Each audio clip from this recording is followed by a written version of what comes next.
Supreme court ने देश भर में मुहर्रम के मौके पर जुलूस निकालने की अनुमति देने से इनकार कर दिया। गुरुवार को इस संबंध में याचिका पर सुनवाई के दौरान कोर्ट ने कहा कि अगर मुहर्रम के मौके पर ताजिया का जुलूस निकालने की अनुमति दी गई तो इसके बाद कोरोना फैलाने के लिए एक समुदाय विशेष को निशाना बनाया जाएगा। जुलूस की अनुमति देने से अराजकता फैलेगी और एक समुदाय विशेष को निशाने पर ले लिया जाएगा, जो सुप्रीम कोर्ट नहीं चाहेगा। शीर्ष अदालत ने कहा कि वे ऐसा कोई आदेश नहीं देगा जिससे लोगों के स्वास्थ्य को खतरा हो।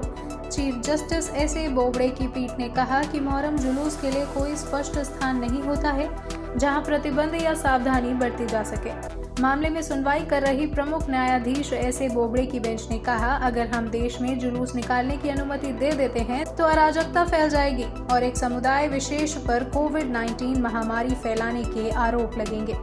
उत्तर प्रदेश के याचिकाकर्ता सैयद कल्बे जवाद ने सुप्रीम कोर्ट में देश भर में मुहर्रम के जुलूस को अनुमति देने की मांग के साथ याचिका दाखिल की थी।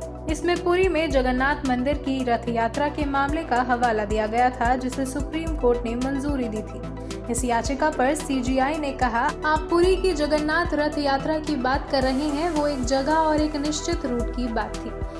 उस मामले में हम ये तय कर सकते थे कि जोखिम कितना है, जिस हिसाब से हमने आदेश दिया था। मुश्किल ये है कि आप पूरे देश के लिए एक संपूर्ण आदेश देने को कह रहे हैं। सीजीआई ने कहा, हम सभी लोगों की सेहत को खतरे में नहीं डाल सकते। अगर आपने किसी एक जगह के बारे में पूछा होता तो हम जोखिम का अंदाजा लगा सकते थे। सुप्रीम कोर्ट ने कहा कि वो इस मामले में एक ब्लैंकेट परमिशन यानी पूरे देश भर में लागू होने वाला आदेश नहीं दे सकती है। कोर्ट ने ये भी कहा कि मामले में राज्य सरकारों को भी पक्ष में नहीं लिया जाएगा। इसके बाद याचिकाकर्ता ने लखनऊ में ताजिया के जुलूस की अनुमति मांगी, क्योंकि वहां शिया समुदाय के लोग बड़ी संख्या में रहते हैं। इस पर कोर्ट ने कहा कि वो अपनी याचिका इलाहाबाद हाई कोर्ट लेकर जाएं।